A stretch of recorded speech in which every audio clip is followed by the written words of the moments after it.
Thank you. So here's a little issue we have in America today. There are currently about 250,000 people a year who are dying in our hospitals due to preventable deaths. And I'm not talking about negligence, I'm talking about little accidents, right? I'm talking about the doctor in the morning not properly briefing the doctor for the evening. You know, I'm talking about things that we can't sue anybody. There's nothing that we can see that's wrong. But there's 250,000 preventable deaths every year. That's about 20 747s going down every single week. That's what's the equivalent to. And the confusing thing is that we have the best doctors in the world. We have the most advanced technology in the world. Some of the medical equipment we have is the best in the world. The medicines we have are the best in the world. So you start asking yourselves, why are these things happening?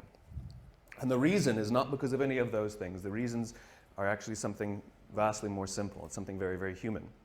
5% of hospital administrators are doctors. Most of them are number crunchers. Hospitals are run like businesses. Hospitals are run by the numbers. And the problem isn't the people who are giving the care. They're very highly trained.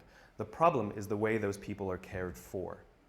Because what we've done is we've created cultures in hospitals where the people who are doing the caring aren't cared for. And so all of these little preventable deaths are happening because they don't feel like they're a part of anything. They're just doing their jobs and they don't get along that well, and there's not a lot of camaraderie. And the impact is death, right?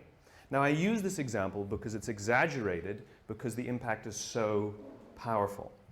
But the problem is the same in our own companies, right? Which is we come to work and we're told, you must care for your clients, you must care for your customers, you must make them the focus of all you do, and yet why aren't the people who are managing us from the top caring about us? So yes, in a hospital the impact is worse, but the impact that we're having on the outside world is just as bad. In other words, we're not working at our best. We don't care for the things we're doing. We're not helping each other is the most important part. And the residual impact is that we are unfulfilled by the work that we do. And when we're unfulfilled by the work that we do, we focus on the details. And when we focus on the details, we retract from each other. When we retract from each other, we feel lonely. And when we feel lonely, cancer goes up, heart disease goes up, diabetes goes up. In other words, by going to work, we're killing ourselves. Literally.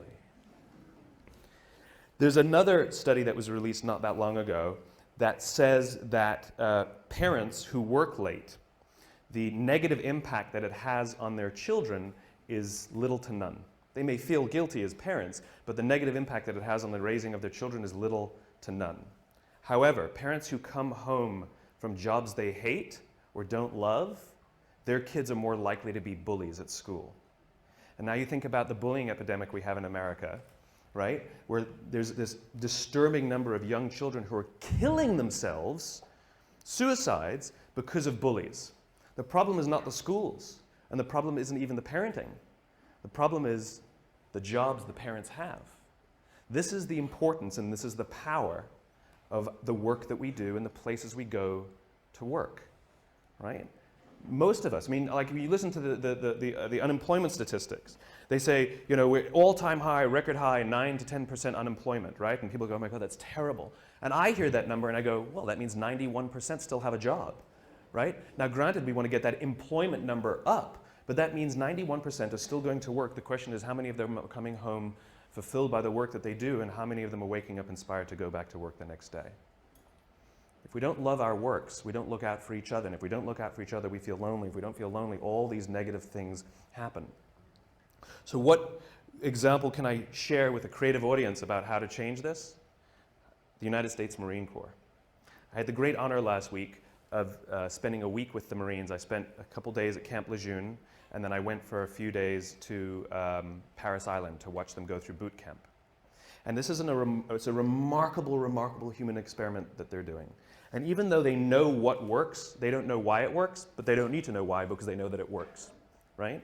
But what's happening is they're taking a group of strangers, people who don't know each other, who are showing up and within a very, very short period of time, learn to trust each other so much that they would give their lives for each other. right? And we know, everyone, sort of anyone who's ever worn a uniform knows that no one runs into battle for God and country. It doesn't happen. It's for the guy to the left of me and the guy to the right of me. That's the reason they do what they do, right? And these sort of remarkable stories of heroism where people rush into very, very dangerous situations to save others. And they always ask the question, why did you do it? Why would you risk your life? Why would you put yourself at risk for them? And the answer is always the same, because they would do it for me. In other words, what gives them the confidence to put themselves at great risk is the knowledge that someone would do the same for them. We would put ourselves at great risk for our companies if we knew that our companies would put themselves at great risk for us. But they don't. So we don't.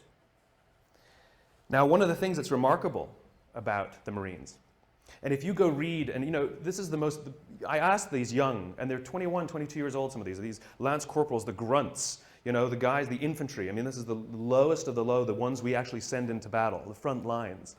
And I asked them, are you misunderstood in America? And they said, yes, unanimously. They all nodded. I said, what do people think of you? And one stood up and says, they think we're baby killers. I said, how does it feel? He says, it hurts.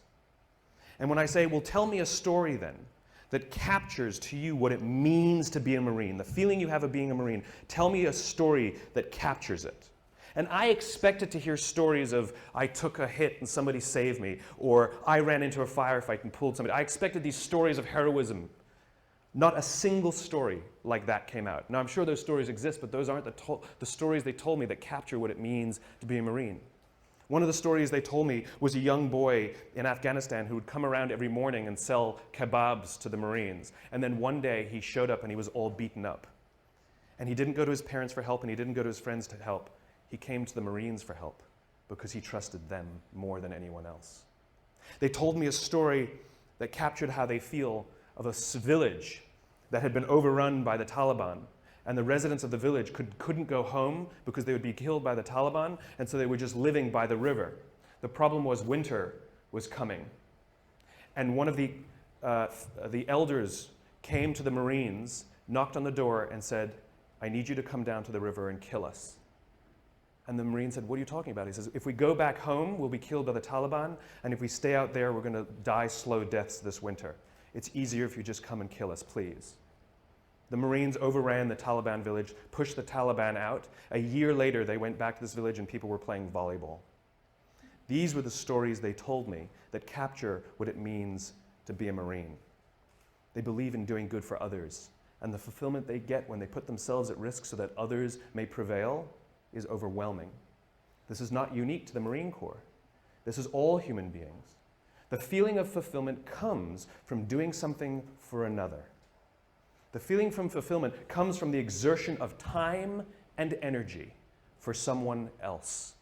If you are walking to work and you throw a few pennies in a cup, and you come to work and you say to your friends, hey guys, I gave $1 to somebody homeless this morning. What are your friends going to say? Good, right? I gave $20 to somebody homeless. They'd be like, good for you, right? What if you come in the morning and you say, hey, I gave up my Saturday and I went and painted a school in the inner city? People go, whoa, cool, wow, cool. And all of a sudden, not only are they inspired to do something good themselves, but the feeling that you have persists. The amazing thing is that when we do good for others, it actually inspires others to do good for others. This is provided for us primatologically, anthropologically. It's all part of the survival of the species. You know, sex feels good so that we'll do it, so we can procreate and perpetuate the species. But we're social animals, and so we have to provide for the fact that we'll maintain strong bonds and build cultures, right? Because that's what humans do. We're cultural animals. And so when we do good for others and we look out for those in our tribe, we look out for those in our group, it actually feels good. Biologically, it releases oxytocin. This chemical that's released when you do good for others is released, and it makes you feel good. And the amazing thing is the more oxytocin you have in your body, the more you want to do good for others. The problem is we've replaced this feeling, the exertion of time and energy, with digital communications. We've replaced it with headphones. We've replaced it with money, right? Think about the invention of money, right? It used to be, money, it used to be like you go to someone's house, you cook them dinner, and the deal was they'll do the dishes. Time and energy, exchange for time and energy. And someone said, I'll give you an IOU, right? Someone says, I don't feel like doing the dishes, So I'm going to give you an IOU that I promise to do them another day, right? And that's what money is. It is the promise for future goods or services. The promise of future goods and services. In other words, we've replaced our own time and energy with promises for someone else to do it another day, right? In other words, there's no exertion of time and energy. And so the feeling people get is that I did something for you and you did nothing for me.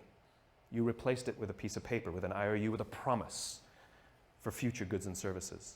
The way we find fulfillment is by doing good for others. So how do the Marines do it? How do you get people to do good for others? We all know this. Intellectually, we know that it's good to do good for others, but why don't we do it then? Why don't we do it? And what the Marines learned is something that I completely did not expect. They can't just yell at these guys to help each other. That's not what happens. There's a few things that they have to do first. So we all have heard of the obstacle course, right? The Marines have a thing called the obstacle course. And this is where they build anaerobic strength and aerobic strength, muscle strength, and it's timed and all of this good stuff. They have another course called the confidence course, and it's never timed. And most of the obstacles on this course cannot be completed by yourself. They must be completed in teams. You have no choice. That's just how it's designed. And what they say is the first 2 weeks of boot camp, everybody's there to outdo each other and prove that they're strong. Just kind of like when we start in a job, we want to show how great we are, we'll work a little harder, we'll do good work, look how good my design is, right? It's all about us and how good we are, right? But they keep putting them in situations where they can't do things by themselves. And what starts to happen very slowly, they said after about 2 weeks, they start cheering for each other. Now they get in trouble when they do, but they start cheering for each other. And then before too long, you see them organically start helping each other. And what happens is if there's one person who's weak and refuses to help the others, or even if there's one person who's strong, who's, I was the star college athlete, and they get to the end of every obstacle and they just stand there and wait for everybody to finish and they don't help each other, what starts to happen is organically the group starts to ostracize that person. Organically, they get ostracized until they learn that the only way that they will get through this thing, the only way they will survive boot camp, is if they ask for help because they have no option. The problem is, no one will help them until they're willing to help another. It's the deal we have to make. It's called vulnerability and risk. We have to take the risk to make ourselves vulnerable. Yes, you might do something for someone else and they may not do something back for you. That's the risk you run. That's the risk you run. It's not about giving everything to them and sort of huge, big, overwhelming risks. It's about little things and little things. It's like going on a date, right? It's like if I went on a date with somebody and I came home and I said, after one date I said, I'm marrying her. And people are like, what are you, nuts? I'd be like, I'm in love. They're like, but this is crazy. I'm like, I know, I'm in love, She feels the same way. We both know it's nuts, right? Now you know that you're going to be like, go on a couple more dates, right? We know instinctively that the strong bond that needs to be created first takes more than a week, right? We know that, right? But if I've been dating somebody for 7 years and we haven't, married, you'd be like, dude, what is wrong, right? In other words, we know that it takes more than 7 days and we know that it takes less than 7 years. The problem is, we don't know how long it takes. It's somewhere in the middle. All human bonds are the same. Like when you show up at work, when you show up for the first time, when you're new, don't expect that people will look out for you and they won't expect you to look out for them in 7 days. It won't happen.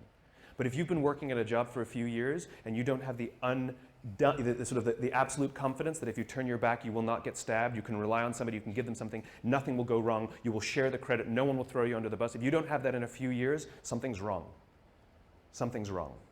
I don't know how long it takes, but I know that's more than a week and I know it's less than 7 years. And the Marines fundamentally understand that before anyone is willing to put themselves out for another, they have to have self-confidence. Real self-confidence. You have to be confident in yourself and your own ability before you're willing to help another. If you're insecure at all about your own ability, it's sort of a paradox, right? How can I overcome my confidence, my self-confidence? And we all have ego issues at all times, we all do, right? But if I'm not confident in myself, I won't help another. It's a paradox because then we need someone to look out for us before we're willing to help our peers, right? This is what management is supposed to do. The drill instructors, the school, they're there, our parents, they're there for one reason and one reason only, to help us feel strong and good about ourselves. But look at the way we talk to each other. Look, a budget's been cut. And so what do you get told? I need you guys to do more with less. Right? That's what we're told. Hey guys, I need you guys to do more with less. That's what we're told by our clients, by our bosses, by our parents. This is what we're told, right? That's like your parents telling you when you're young, I know you're stupid, figure it out. Right? You're not as smart as the other kids. What do you want me to do? Right? It's the exact same thing. I need you to do more with less. Right? What we need to be telling people is, I need you to do more with what you have. Right? You have capacity, you have strength, you have talent, you have ability. I need you to do more with what you have. We don't celebrate what we've got. We criticize for what we don't have. This is the responsibility of management, to take us under their wing and help us understand our own value to ourselves. Close your eyes and think back to high school. And think of that one teacher who took you under their wing and cared for you and looked after you and helped you realize that you are capable of more than you thought you were. And you probably are the person you are today in some part because of that person, right?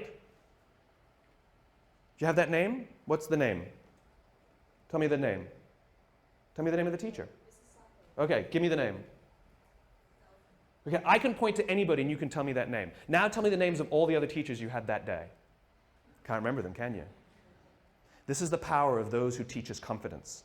We will literally carry their names around with us for the rest of our lives. Wouldn't you want to be that person? Wouldn't you want to be the person that 20 years from now, 30 years from now, 40 years from now, I can do this exercise with somebody and they will tell me your name? This is the power of helping others realize their own strengths. This is what management and leadership is supposed to be doing. They're supposed to be caring for us and helping us realize our own value. And by the way, if you have anybody who reports to you or works for you, your responsibility is not to make them meet the deadline. Your responsibility is not to make sure that they do as you say. Your responsibility is to make sure that they understand their own strengths, their own value, and that they are way, way more talented than they think they are. And the only way they will learn that is if you put them in situations in which they can fail. And you hold them and you support them and you give them talent and you give them skills and you give them education and you watch their backs, and if they fall over, you encourage them to get back up, and if they fall over, you encourage them to get back up, and if they fall over, you encourage them to get back up until they figure it out themselves. It's called confidence. It's your responsibility to help others find it, and it's others' responsibility to help you find yours. And the amazing thing is, as soon as you start feeling confident in your own ability, you naturally help each other. That's what happens. It's called trust. In the military, they give medals to people who are willing to sacrifice themselves so that others may gain. In business, we are willing to give bonuses to people who will sacrifice others so that we may gain. We have it backwards. And then we complain about how we don't love our jobs, and we complain about how the work is suffering, and we complain about how budgets are being cut, and we complain, and the first thing we do is blame each other and become more selfish and worry about my pay and my benefits and my this, and this is what happens. When we are unfulfilled, we look at the metrics and we say they're not good enough. When we are fulfilled, we don't care about the metrics. This is why when you have a job you love and you get a call that says, I'll offer you tons more money and great benefits, you're like, I'm not interested, I'm not interested, I'm not interested. I'm very happy here, but we'll give you more. That's not the reason I'm here. I'm here because I love it. I'm here because I care for the people I work with, and I'm here because the people I work with care for me. This is the world I imagine. This is the world I imagine. And here's the great thing. If you take little risks, I'm not talking about big things, little things. If you start doing little things for each other, the amazing anthropological response is other people will start doing little things for others too. I was walking down the street 2 days ago, and a guy's backpack was open and a whole bunch of paper fell out as he was walking down the street. And I happened to be behind him, and so my friend and I just sort of, we were in mid-conversation, and in mid-conversation, we never even stopped talking. We just bent down, sort of helped him gather his papers, hand them back to him, sort of pointed out that his book bag was, his backpack was unzipped, and he said thanks, and we walked on. It was like no big deal, right? We get to the end of the street, and we stand at we're waiting to cross the street. We're still talking, we haven't stopped talking. And the guy in front of us turns to us and says, I saw you help that guy. That was really cool. But here's what's great about that. That guy will go do something for someone else simply because he saw us bend down and pick up paper for someone else. He will actually go do something for someone else because of it. Right? He won't give to charity because he sees me put $1 in a cup. But he will actually help someone because he saw someone also help someone.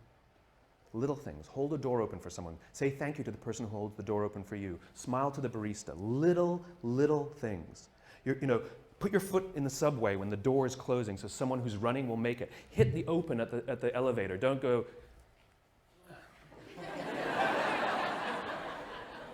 or pretend you didn't see. That's the best one. Oh, I would have if I saw.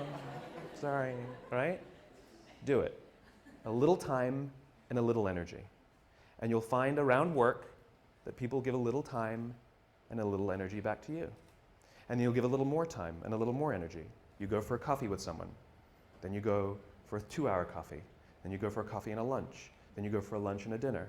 Then you go for a dinner and a movie. And then you sleep over. And then you sleep over 2 nights. And then you go on holiday together. And eventually you get married. Right? It's slow. It takes time. And we can't rush it. If when we rush it, it's all fake. Do things for others and watch how much others do for you. Go get yourself a cup of coffee from the coffee machine in the morning. Make one for someone else.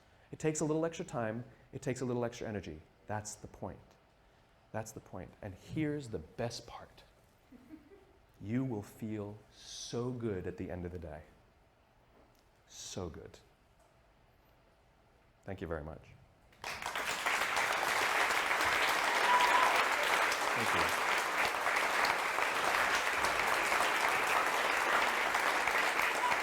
Thank you.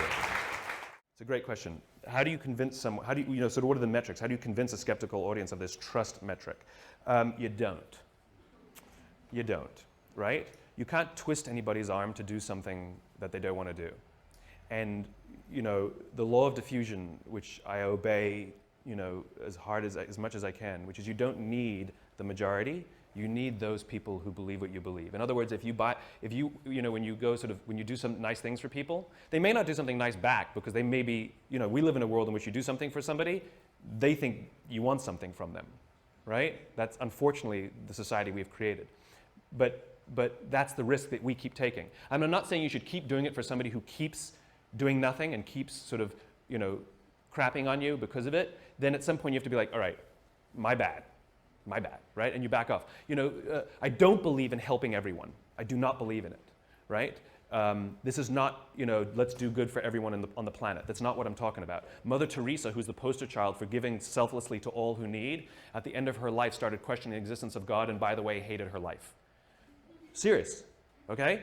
In other words, giving to others unabashedly is actually self-destructive. It doesn't help, right? And it's just like going on dates with people you don't like doesn't mean you'll eventually click and match, right? There's only one machine that I found that really accurately measures trust better than any other sort of metric. It's called a human being. It's really good at it, right? And so those feelings you get, trust them in one way or the other. It's the little risks, it's the butterflies, it's the unsure. It's the backwards and forwards, it's the dance, it's dating, it's the dance, it's the nerves. It's that. So if there are cynical bastards at your office who don't get it, ignore them. Don't worry about it, because eventually you'll get enough, and those people either come along or leave, or be pushed out. Ostracized. Remember, when the group starts helping each other, they ostracize the ones who refuse to help, whether they're strong or whether they're weak. They get ostracized until they learn that they cannot survive without the help of others, and they learn that the only way others will help them is if they help the others, right? The order matters. The order matters. I just thought of something that sort of is pervasive in our sort of digital world. The order matters. Sort of speak honestly about what you want, right? If you are don't do things for people when you want something from them. Just ask them what you want from them. And I'll give you one little example. It's a funny little example. We've all received emails that go like this. Dear Simon. Well, you wouldn't get an email to Dear Simon, but I would. Dear, insert your name, right? Dear Simon, haven't seen you in years. Hope you're well. Congratulations on all you've been doing. It's really amazing. We should get coffee sometime. If you could do me a favor, if you could vote for me on this website, I'm hoping to win, some $1,000 prize for my design, blah, blah, blah. Hope you're well, talk to you soon. Kenny, right? We've all received an email like that. And how do we respond to it? Right? Now, what happens if you get the same email that goes like this? Dear Simon, I'm hoping you could vote for me on this website. I'm trying to win some $1,000 prize for my design. I haven't seen you in years. I hope you're really well. Congratulations on all that you've been doing. We should get a coffee sometime. Thanks, Kenny. Totally different. In other words, when we know why you're emailing and it comes first, it has a remarkable impact. We know that all those pleasantries are just buttering us up to get to what they want, right? But if you come right out with what you want, we're actually very grateful for the pleasantries, right? It's the same thing in human interaction. Don't give someone a cup of coffee if you need a favor back. Just ask them for the favor. It builds trust. I can't trust you every time you do something nice for me. I think you want something from me. I won't trust you. And this is what companies do to us, right? Well, we did this for you. Why won't you do this for us? That's not how it works. Generosity, bending down to pick up the papers, holding the door open for someone, is expecting nothing in return, ever. You do not give. This is what happens in new business, right? New business is built on relationships. And so we build the relationship, build the relationship, build the relationship until we're comfortable to ask for the business. In other words, you were only befriending me till the point you felt that I would let down my guard and you could ask me for something. The whole time you were just waiting for that time. It doesn't work that way. If you actually want to build relationships, you build relationships without wanting anything. And that's how you build trust. You want to know why the Marines gave me this incredible access? I mean, literally, they said, Simon, anything you want to see, you got it. Anything you want to do, you got it. You can go. We went past signs that said, no observers, no civilians beyond this point. I'm like, can I take pictures? They're like, go ahead. You should see some of the pictures. They're unbelievable, right? I'm like right in there, Marines coming at me. We went out to the Crucible, and they're all like, they're like rolling in the dirt and like, going under barbed wire, and I'm like, I'm not joking either. They're like, unprecedented access that journalists would be jealous of. Do you know why they gave it to me? Because in all the time that I've been visiting with Marines and having meetings with them, I've never asked for anything. I don't want anything, and I don't have anything to sell. I just keep showing up and say, what do you need? How can I help? And at some point they said, when I called them and said, I need a little favor, because they know I haven't been waiting for the favor. It's the time now that I have a little favor. They go, absolutely, whatever you need. It's called human relationships. Companies don't do business with companies. People do business with people. Your company didn't win IBM as a client. Somebody who likes somebody said, we'll hire you. And if they didn't like you, they're just, they're playing roulette. Well, we're betting that, this will work out. Those are the weak relationships. Yes? How do you deal with the boss who's a jerk or at least not Yeah. getting it? The more we give, the more it inspires others to give. But the more selfish we are, the more others become selfish around us. And so those are organizations in which selfish behavior prevails. And so we see the residual effect, which is they make decisions that ultimately screw us. They destroy our economy because of their selfish behavior, right? We know this is what happens. Same in politics, right? And the answer is, don't worry about it. I know it sounds silly. And your first question is, do I talk about these things to them? I will talk to anyone who will listen. But I don't talk to people who don't want to listen. The good news is there are some good eggs. And there are some of them who've had conversions, where they were the bastards who believed in firing people and screwing people to advance their careers, and something happens. I just met a guy recently who was a very senior executive at a very, very large company, and something happened, and he got hit in the head or something, and he realized, holy cow, I have to look after people, right? And they become obsessed with it, and they start sticking their necks out. And we just need those champions scattered around. And this is what I do. The more I spread this message, the more it's kind of like, in the cartoons, sort of the Hall of Justice, the message goes out and they all sort of wherever they are, they poke their heads up. It's that kind of thing. The more we talk about it, the more we put it in our work, because don't forget, you're going to help someone who goes home feeling good and their husband or their wife works in the bank. And they're going to talk how much about they love to, and that might inspire that person. You know, it has all of these residual impacts that we don't really know. This is the funny thing about the internet, which is we're so proud of the internet that we can measure everything. No, you can't. You can only measure one layer, right? So for example, you say, Simon, what's the impact you're having? I don't know is the answer, right? I know I know that it'll take more than a week and I know it'll take 7 years, but I don't know when it's going to happen and I don't know how it's going to get there, right? All I can do is do it, right? But I have no clue how or when. And so, for example, I can measure book sales and I can measure how many hits and I can measure how many people have watched a TED Talk and all of this, but I can't measure, you know, that TED Talk being shown to a room of 50 people, and one of those 50 people doesn't buy a book, doesn't watch a TED Talk, doesn't do anything, but goes out and does something good for somebody else. I have no way of measuring that. And so we're so proud of the internet and its ability to measure everything, but we're measuring one layer where we used to measure no layers. It's like, you know, this is how people work. It's gossamer, you know, it's networked. And so the answer is don't worry about them. Don't worry about them. Worry about the people who you can care for, who you can give to, and when we reach a critical mass in society, it will tip, right? And if you don't believe me, the reason it is the way it is now is because it tipped the wrong way. There was no such thing as massive layoffs as business strategy prior to in the 1980s. It just wasn't done. It was done here and there, but it wasn't strategy. The idea of using layoffs to balance the books is a relatively new phenomenon that came for the increase of selfishness in the Gordon Gekko greed is good 1980s boom, right? This was also the same exact period, the 1980s, where the theory of shareholder value was put forwards, right? Because they had all of these people buying large companies and installing professional managers to run the companies that they bought, that they invested in, and they had a problem, which is those professional managers were paid for by the company, and those professional managers cared for the employees and the customers. And so the investors said, how do we protect our investments? We've got an idea. We're going to give them equity in the company and bonus them based on the performance, right?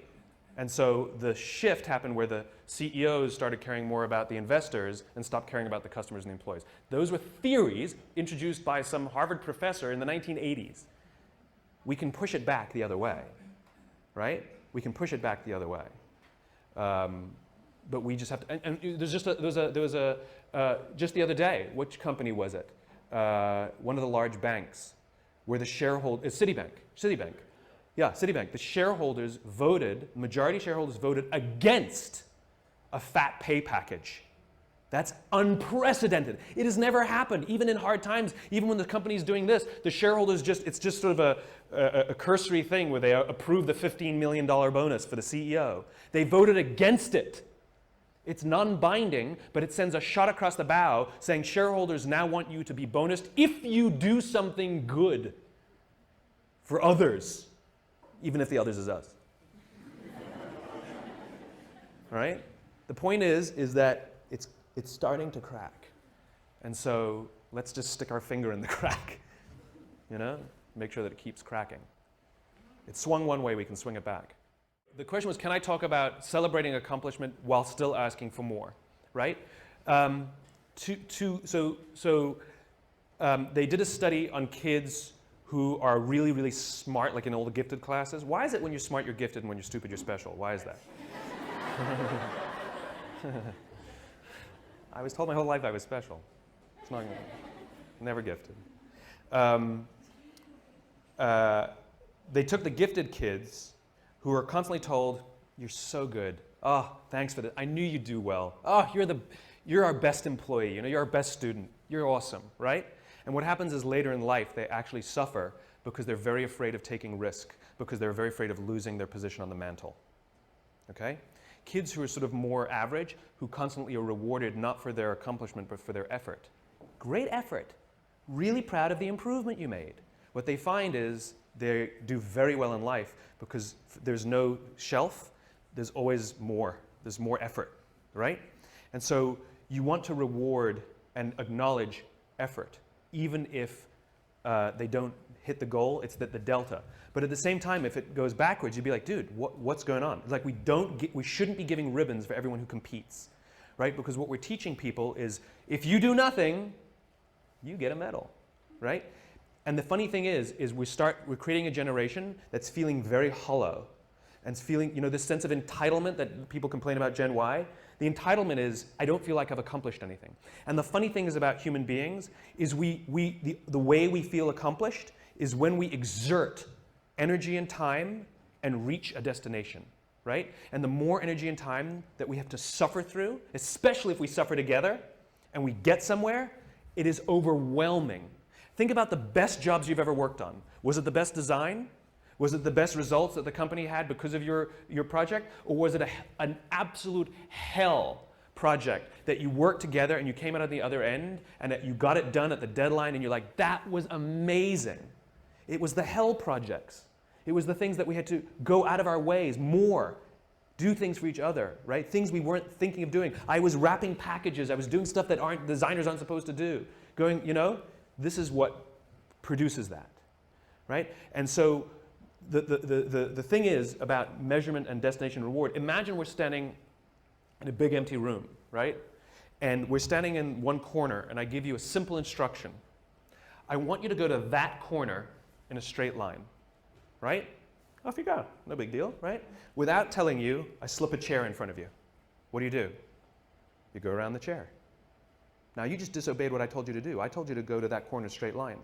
But this is the amazing things about human beings, which is when we're given a clear destination, we use our own creativity and our own sense of innovation and our own problem-solving abilities to overcome obstacles to get to the destination. In other words, the destination is more important than the route, right? We are flexible about the route. We are obsessed with the destination. Reset. We're standing in the corner together, and I give you a simple instruction. Go somewhere in this room in a straight line. And you say to me, well, where do you want me to go? I'm like, I don't know. You're smart. Figure it out. Go in a straight line. And so you pick a point, and you start walking. And without telling you, I put a chair in front of you. And what do? You come to a grinding halt. And I say, what did you stop for? You go, well, you put a chair in front of me. Or you'll make a sudden turn and go in another direction, right? And this is the problem. It's the same obstacle. The difference is when you have a clear destination, the obstacles become easy to overcome. When you don't have a clear destination, you keep coming to a grinding halt. And what we do in our companies is we're counting the steps we're taking along the route, but we're never looking at the destination, right? So a company says, made $1 million this year, we were only planning on making 800,000. Like we took 10 steps, we're only planning on taking 8. Where are you going? No clue, right? We count the steps. And so the point is that people want to feel that the effort that they're exerting actually are moving somewhere. And so successful measurement, successful recognition is not just for the steps you take. It's not just for the effort. It's that the effort you exerted moved us closer to where we're trying to get to. And that get to should be some crazy ideal. My ideal is to live in a world in which the vast majority of people wake up every single morning, inspired to go to work and fulfilled by the work that they do. And the couple of measurements that I use are if the book is selling, and by the way, people ask me, how many have you sold? I have no clue. I've never asked the publisher because I don't care. I really don't care how many I've sold. What I care about is the Amazon rankings and that those are going steady or up and not plummeting, because that means other people, right? Because I don't have a publicist, I don't have a marketing strategy on purpose. I didn't hire one of those companies to sell the book for me. And the reason is because I'm not interested in book sales. I'm interested in the spreading of an idea. And so I just use that as a metric to help me understand, am I sort of marching in because the more I preach, is it resonating? And so you have a couple of these imperfect measurements that help you understand, are you going along the way? So it's not just great effort, look what you achieved, because that's what we're doing now, right? Our goal is to increase top-line revenues by $50 million. For what reason, right? Which is we have to know the destination, and then we say, amazing. You took us that much closer. And if we go to the right, it's because we were overcoming an obstacle. If we hadn't gone to the right, we would have been stuck forever. Thank you. It's not always straight lines. It's not always straight lines. But it's in one direction. She's pulling the cane out. Thank you very, very much.